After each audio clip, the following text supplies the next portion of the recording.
말씀을 함께 보겠습니다.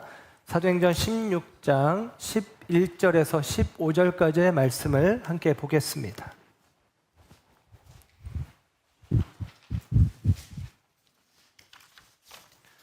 하나님의 말씀 사도행전 16장 11절에서 15절까지의 말씀 함께 합독합니다. 시작.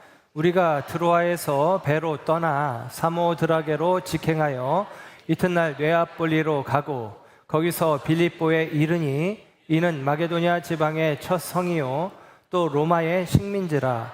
이 성에서 수일을 유하다가 안식일에 우리가 기도할 곳이 있을까 하여 문 밖 강가에 나가 거기 앉아서 모인 여자들에게 말하는데, 두아디라 시에 있는 자색 옷감 장사로서 하나님을 섬기는 루디아라 하는 한 여자가 말을 듣고 있을 때 주께서 그 마음을 열어 바울의 말을 따르게 하신지라. 그와 그 집이 다 세례를 받고 우리에게 청하여 이르되, 만일 나를 주 믿는 자로 알거든 내 집에 들어와 유하라 하고 강권하여 머물게 하니라. 아멘. 아멘. 자리에 앉으십니다. 오늘 이 아침에도 하나님의 사랑하심과 은혜가 저와 여러분 가운데 함께하는 줄 믿습니다.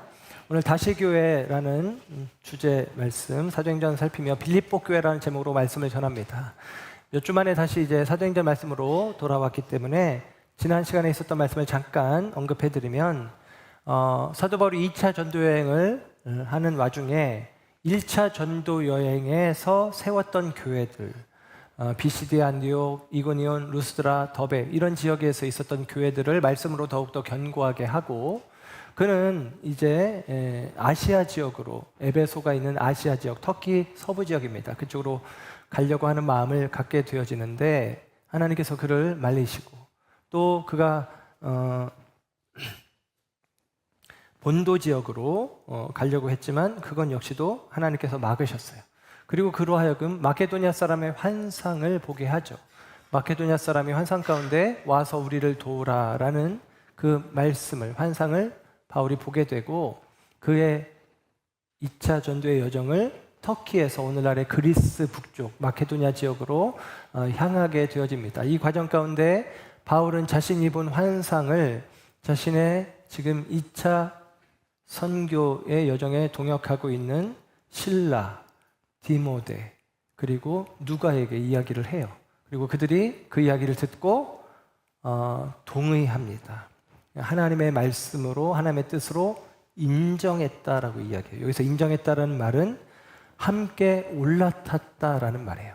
그러니까 바울의 환상에 그들이 함께 올라탔다는 이야기인데, 그 의미는 무엇이냐면 바울만 경험한 거잖아요.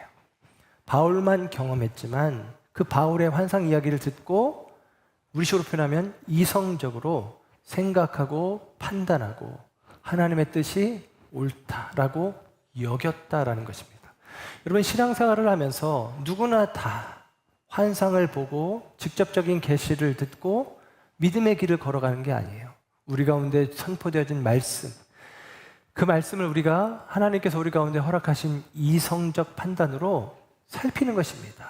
그래서 성경의 이야기는 덮어놓고 믿는 것이 아니라 따지고 생각하고 고민하고 확인하고 하면서 동의되어질 때 우리가 그 동의된 내용을 따라 순종하는 거예요.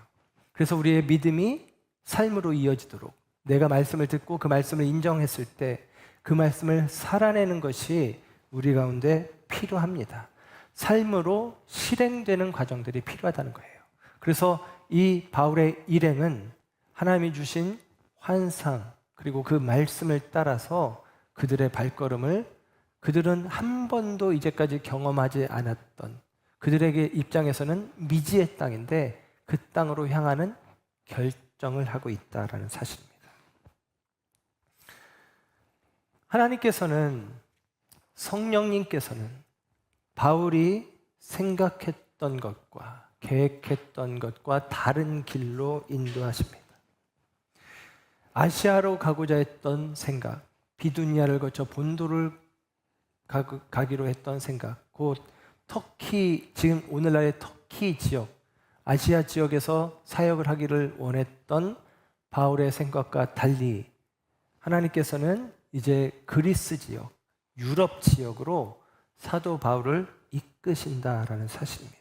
그 과정 가운데 마게도냐 사람의 환상 이야기가 사도행전 16장 1절에서 10절까지 우리가 살펴보았던 내용입니다.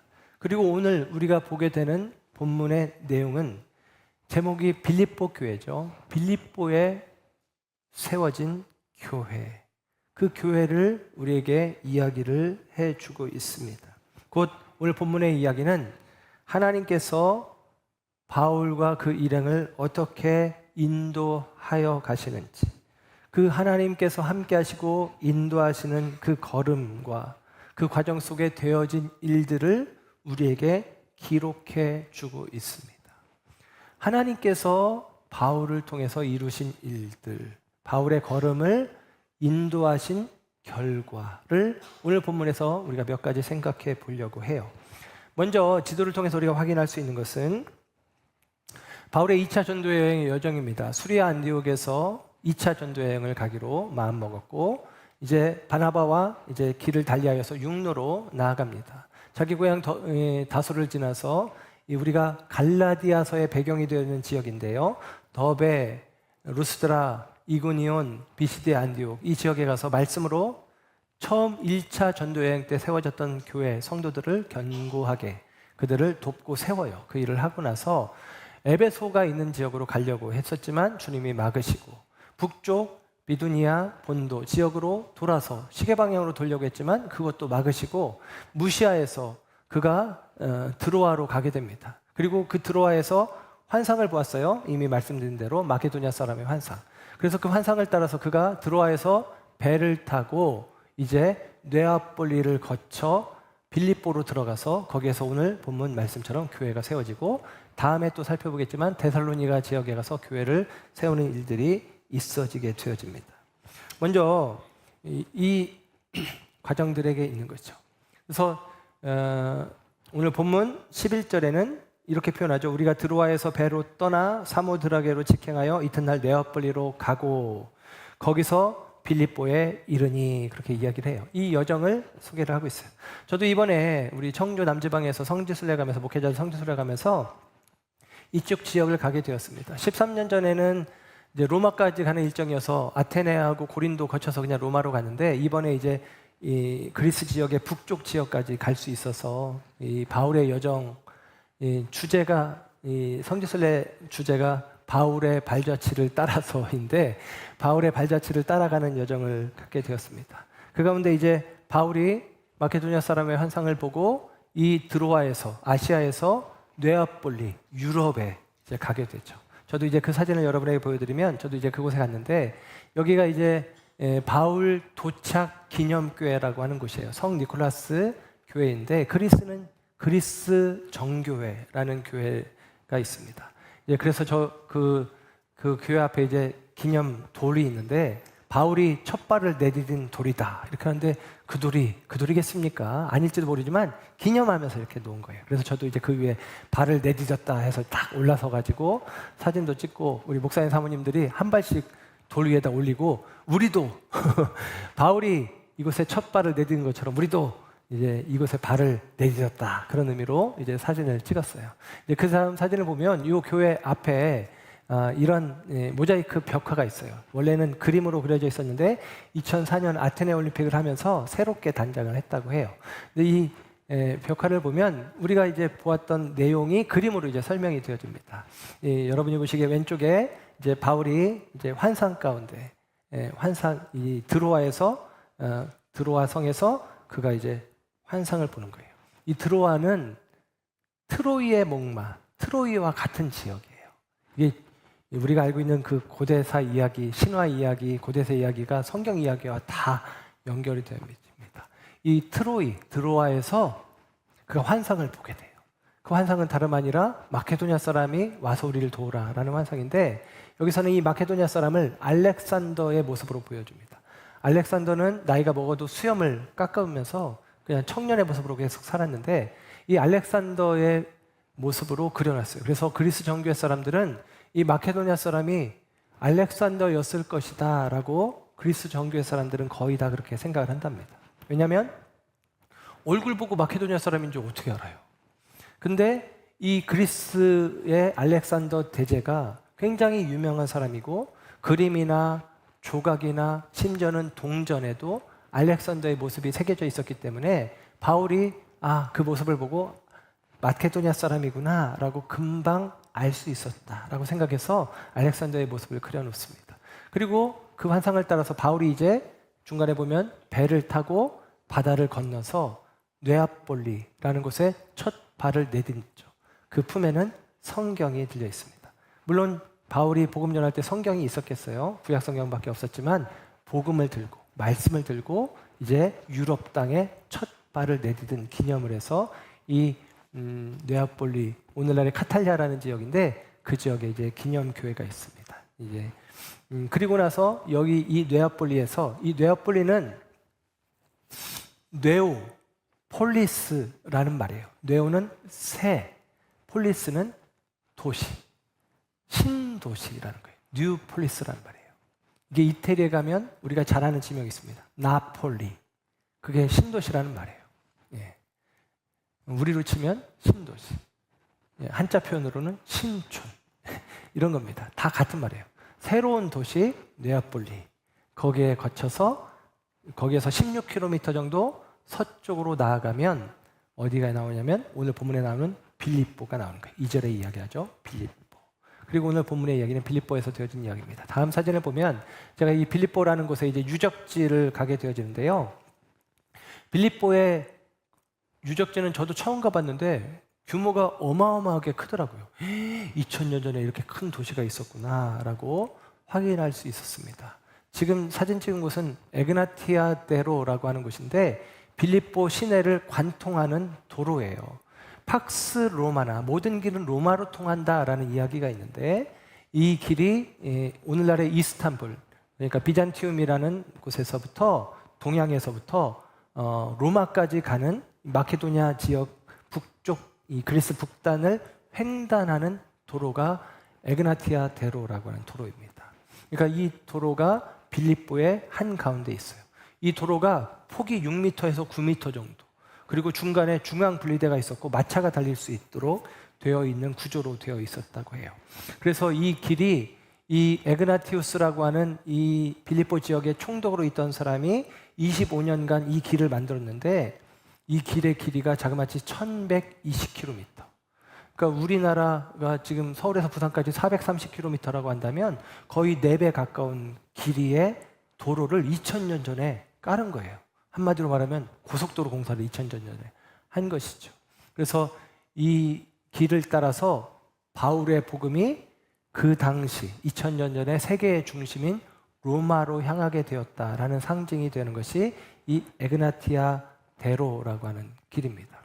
가이드님이 목사님들 다 돌아가고 나서 제가 가이드님하고 늦게 나와서 얘기를 나누는데 저한테 사진 찍어주신다고, 여기 이 길이 바울이 지나간 길이니까 목사님도 바울처럼 저기서부터 여기까지 걸어와 보세요. 제가 사진 찍어드릴게요 하고서 찍어주신 거예요. 그래서 제가 바울이 걸었을 것으로 짐작되는 그 길을 이렇게 걸어오는 장면을 찍은 것입니다. 왜 이 사진을 보여주겠어요? 여러분도 배 아프라고.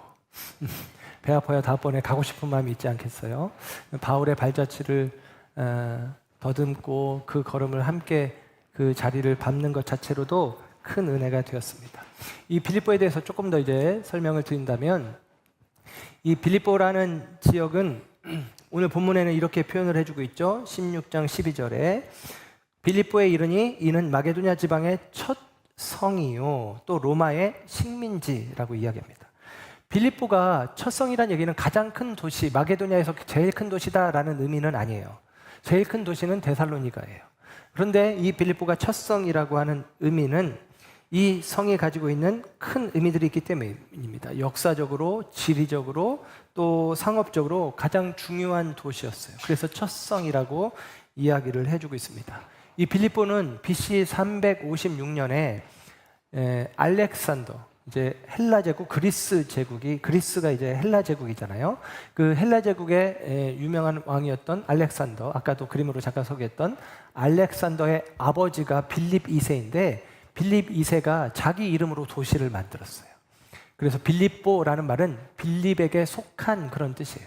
그러니까 빌립의 이 알렉산더의 아버지의 이름으로 만들어진 도시인데 이 도시가 이제 로마 제국이 되면서 이제 BC 168년에 로마에 이제 편입이 됩니다. 그리고 로마에서도 이 도시를 중요하게 여겼어요.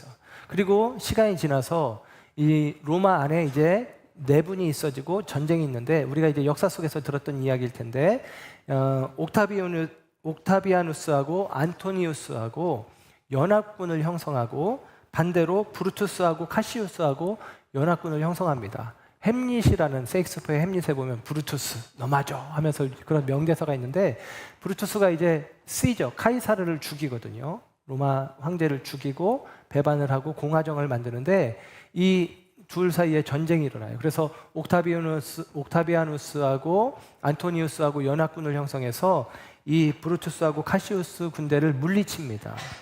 그리고 나서 이 전쟁이 끝나고 군인들이 머무는 자리가 이 빌립보가 되는 거예요. 그리고 다시 한번 내전이 벌어지는데 옥타비아누스하고 안티오쿠스하고 또 한 번 전쟁이 일어나요. 그러니까 옥타비아누스는 우리 조편하면 그리스 땅을 차지하고 있었고 안티오쿠스는 터키 지역, 아시아 지역, 터키 지역을 차지하고 있었어요. 이 안티오쿠스하고 이집트 지역에 우리가 또 알고 있는 이름 하나 있는데 클레오파트라하고 둘이 연인 관계였다고 많이 이야기를 하더라고요. 그래서 둘이 연합군을 형성해서 옥타비아누스하고 전쟁을 벌이는데 BC 31년에 악티움 전쟁에서 옥타비아누스가 승리하게 됩니다. 그래서 옥타비아누스가 로마의 황제로 등극하게 돼요. 그리고 이 옥타비아누스의 이름에서 나온 이야기가 아우구스투스. 그래서 이제 이후로는 로마의 황제는 그 칭호가 아우구스투스가 돼요. 그리고 황제요, 신으로 추앙받는 존재가 되어집니다. 그리고 이 전쟁에서 다 승리하고 나서 전쟁이 끝났을 때 남는 사람들이 누구냐? 퇴역 군인들이 있잖아요. 군인들이 너무나 필요했는데 전쟁이 끝났어요. 전쟁이 끝나고 이 퇴역 군인들이 머물 수 있도록 자리를 내어주었는데 그 자리가 다름 아니라 빌립보라는 지역입니다. 그래서 이 빌립보에는 퇴역 군인들이 많이 있었고 빌립보에 있는 사람들이 퇴역 군인들이 전쟁에서 공을 세운 사람들이니까 그들을 위해서 굉장히 큰 권위를 부여하고 혜택을 부여했던 그래서 빌립보에 있는 사람들은 지역은 로마에서 떨어져 있는 그리스 북쪽 마케도니아 지역에 빌립보라는 도시에 있었지만 그들은 로마의 시민권을 다 갖고 있었고 로마에서 세금도 거두지 않고 혜택을 주고 그런 로마의 직할시 오늘 본문에 로마의 식민지라고 했지만 식민지가 고통받는 식민지 백성, 피식민지 백성이 됐다는 얘기가 아니라 로마의 직할시로서 로마 시민이 갖고 있던 모든 혜택을 겸하여 누렸던 도시가 빌립보라는 도시인 것입니다. 이 도시에 바울이 복음을 들고 나아가는 거예요. 이 빌립보가 오늘 바울이 아시아에서 유럽으로 발걸음을 내딛고 처음 복음을 전하는 자리가 이 빌립보라고 오늘 성경은 이야기를 해주고 있습니다. 오늘 본문 말씀 속에서는 이 빌립보에 바울이 이르렀습니다. 그리고 이 빌립보에서 오늘 본문 13절의 말씀을 보면 그가 기도할 곳을 찾았다라고 이야기를 해요. 왜냐하면 바울은 어디든지 가면 죄송합니다. 죄송해요. 바울은 어디든지 가면 유대인 회당을 중심으로 복음을 전했어요. 그런데 기도할 곳을 찾았다는 얘기는 회당이 없었다는 얘기예요. 유대인들은 유대인 남자 10명만 있어도 회당을 만들었는데 이 빌립보는 굉장히 커다란 도시였지만 유대인 남자들이 없는 곳이었습니다. 그래서 그는 기도할 곳을 찾다가 안식일이 되었을 때에 시냇가에 가서 기도하기를 선택했어요. 유대인들은 회당이 없을 때는 시냇가에 가서 오늘 성경에는 강가라고 했지만 시냇가에 가서 그들이 모이고 기도하는 일들을 했습니다. 그래서 바울이 어쩔 수 없이 시냇가에 갔는데 거기에 여자들만 몇이 있었다라고 이야기를 해주고 있어요. 바울은 기도하기 위해서 나아갑니다. 생각해 보세요. 하나님께서 그를 아시아로 가고자 했지만 비두니아 본도로 가고자 했지만 하나님께서 그를 막으시고 그를 지금 마케도니아 사람의 환상을 통해서 네아폴리 그리고 그 옆에 큰 성읍인 빌립보로 가게 하신 거예요.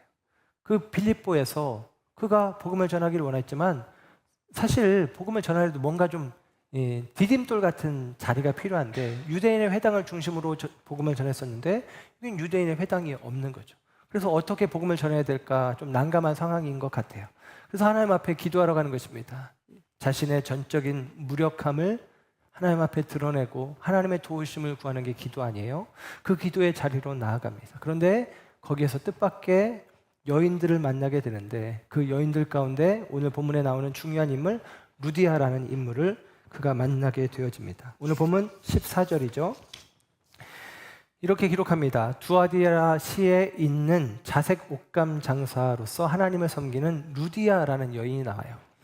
두아디라 시에 있다는 얘기는 그가 두아디라 시에 산다는 얘기가 아니라 두아디라 시 출신이라는 이야기입니다. 성경 원에는 그렇게 기록해 줬어요. 이 두아디라는 아시아, 터키 지역에 있어요.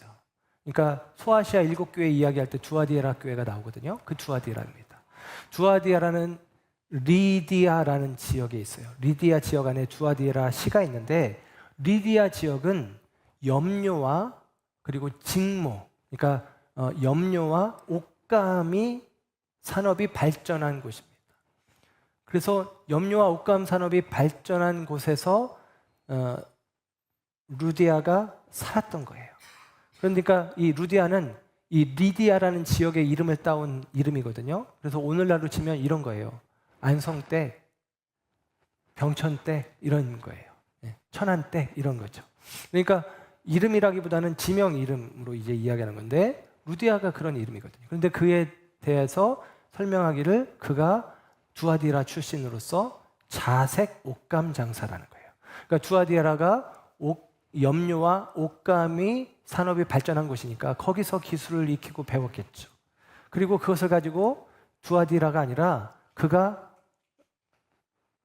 이 두아디라에서 나름대로 가까운 빌립보라는 큰 성읍으로 이주해 온 것입니다. 어떤 영문인지 모르지만 이주해 와서 거기에서 옷감 장사를 하는 거예요. 자기 기술을 가지고. 이렇게 추측해 볼 수 있어요. 뭐 그의 남편이 있는지 없는지 알 수가 없어요.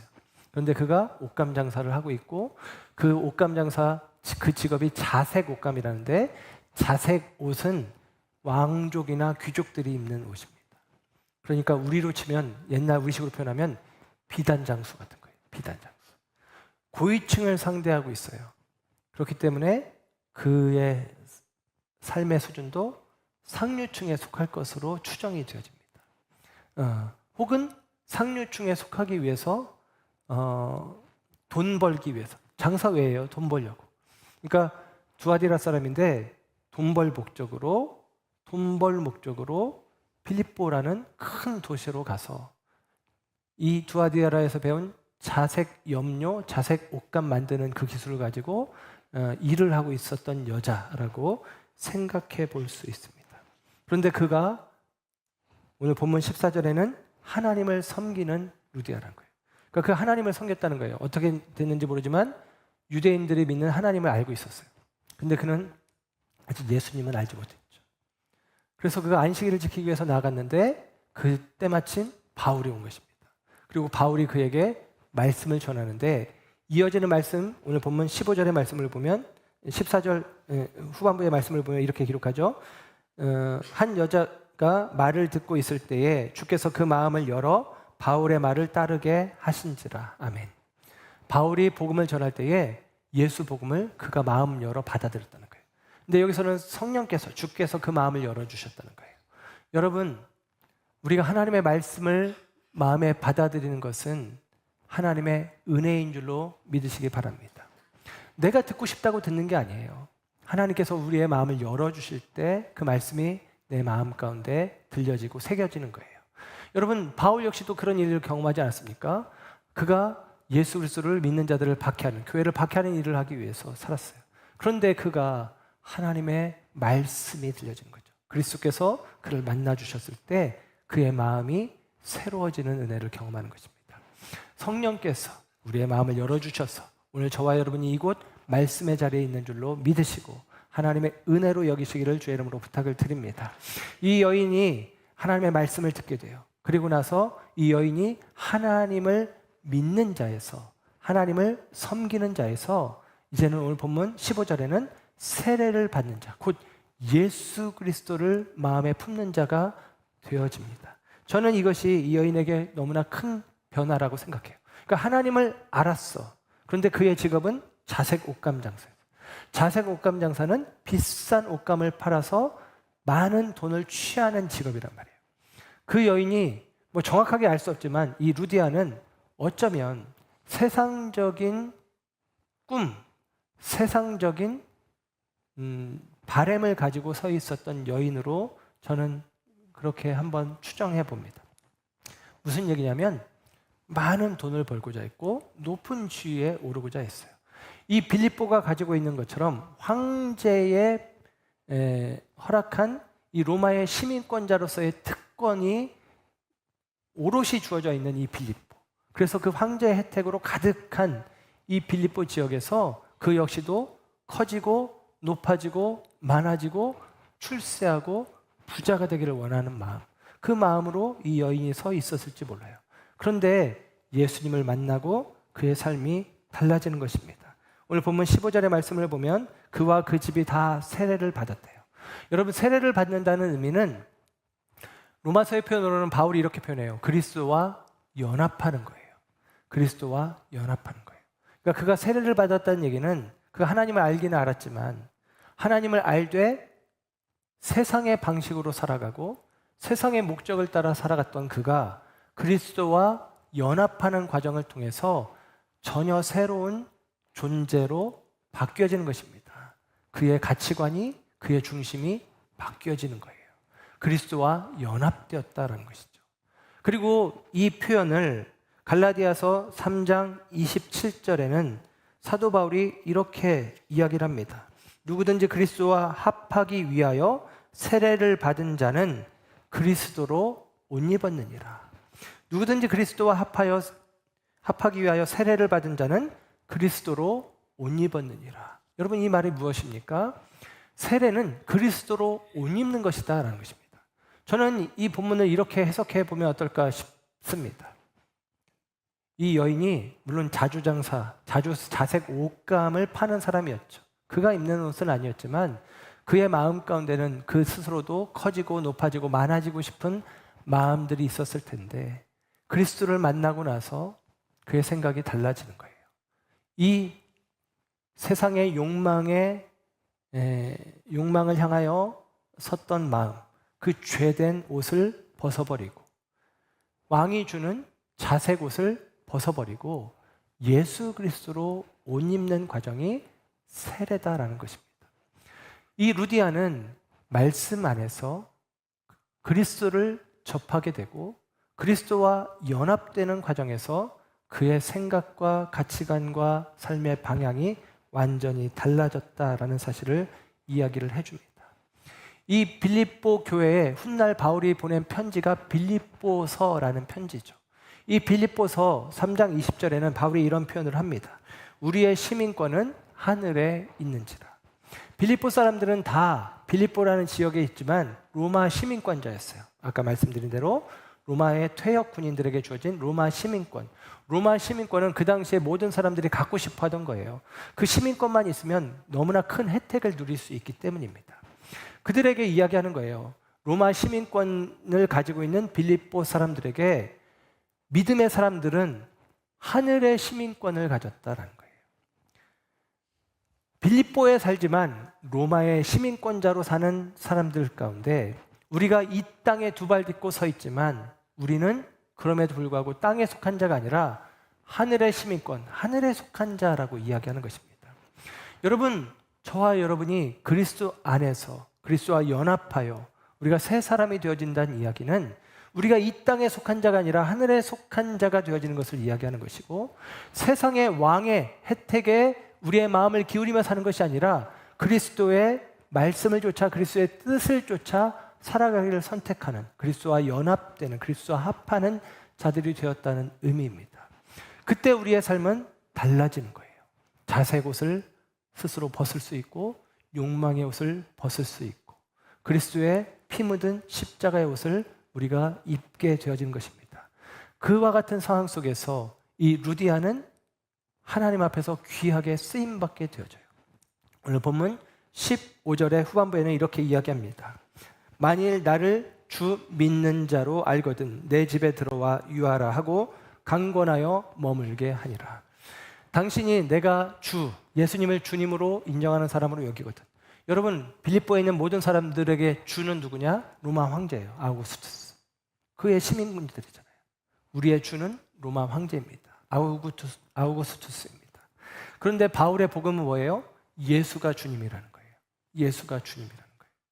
그 예수가 주님이라는 고백이 오늘 이 빌립보에 사는 루디아에게 있습니다. 루디아는 고백합니다.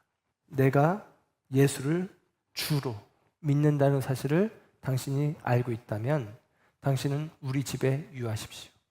여기서 강권했다고 하니까 바울이 거절했던 모양이에요. 아니야, 아유, 우리가 어떻게 너한테 신세져? 우리가 복음을 전할 뿐이지 그렇지 않을 거야. 신세지지 않으려고, 복음이 혹시라도 손상되지 않게 하려고 바울은 마음을 먹었던 것 같아요. 그런데 강권하여서 집에 유하겠다는 거예요. 그게 하루 이틀이 아닙니다. 한 끼 식사 대접하는 게 아닙니다.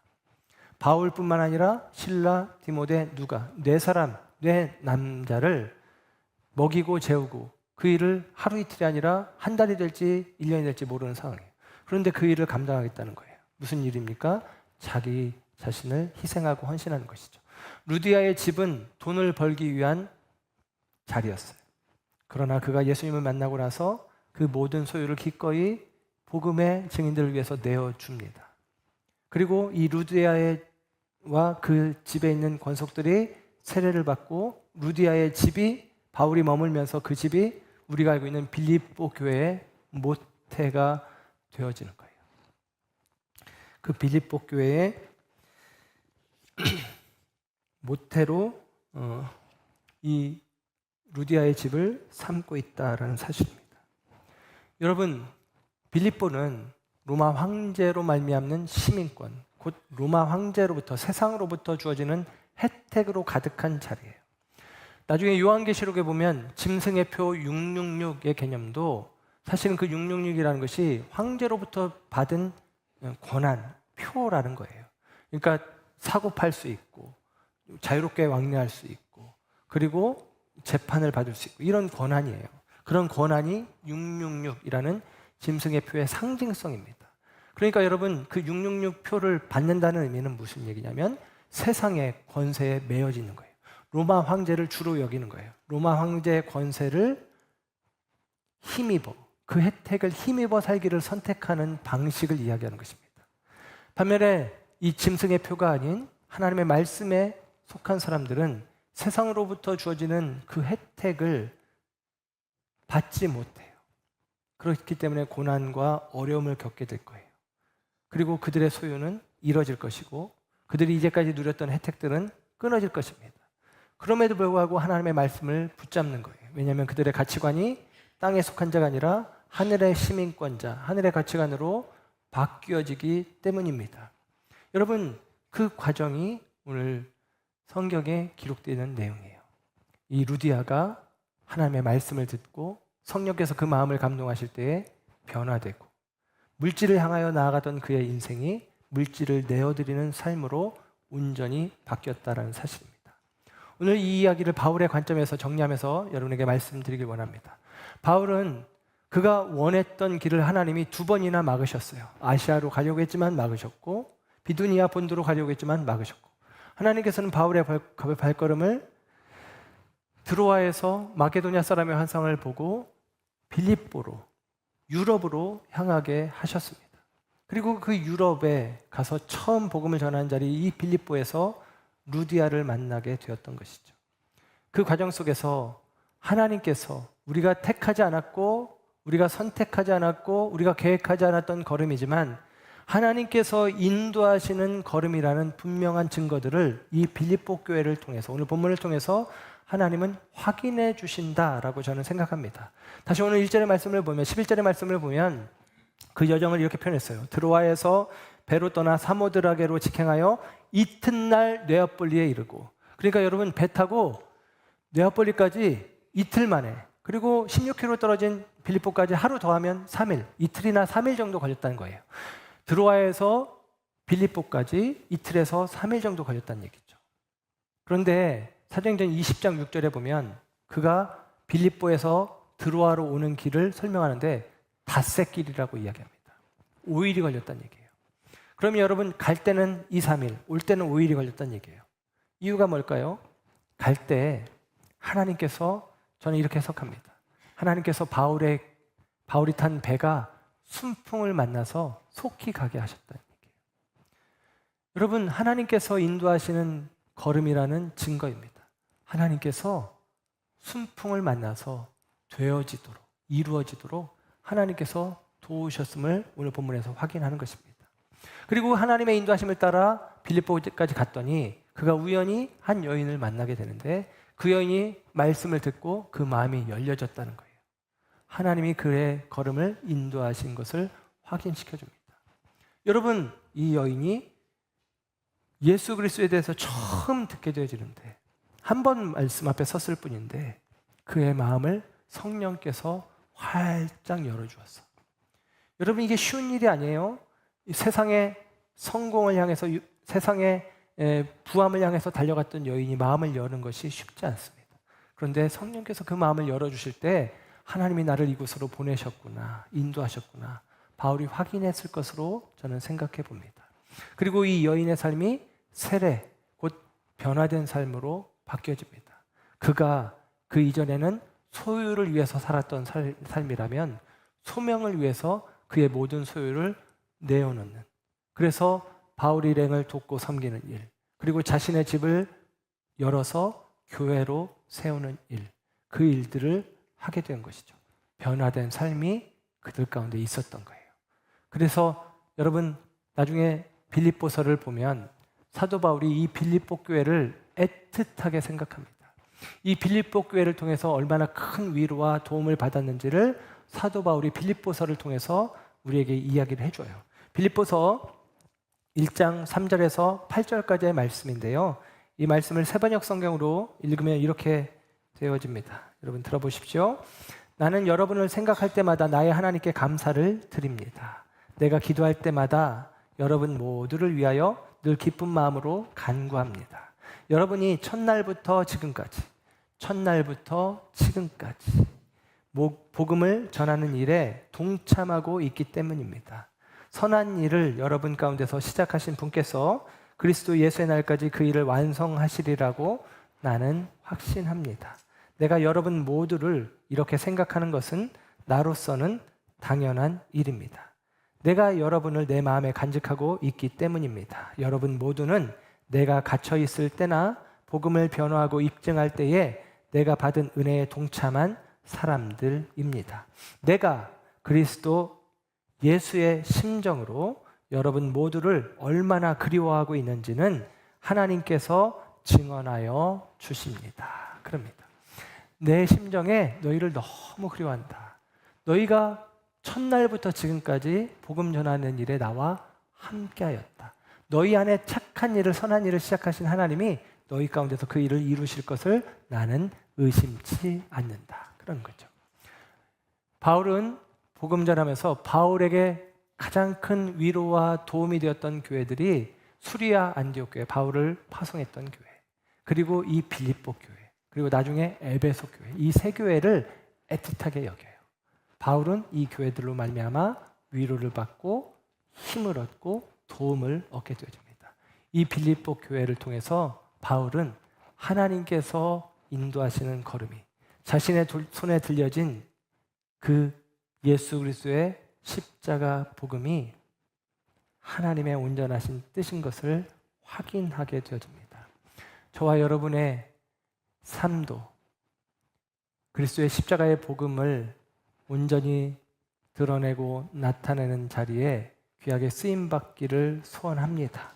하나님께서 우리 비전교회를 통해서도 하나님께서 이루시고자 하시는 그 일들을 우리가 이루어가며 하나님 나라 복음이 선포되어지는 과정 속에 우리 비전교회가 아름답게 사용되고 쓰임받는 교회가 되기를 주님의 이름으로 부탁드리고 축복합니다. 기도하겠습니다.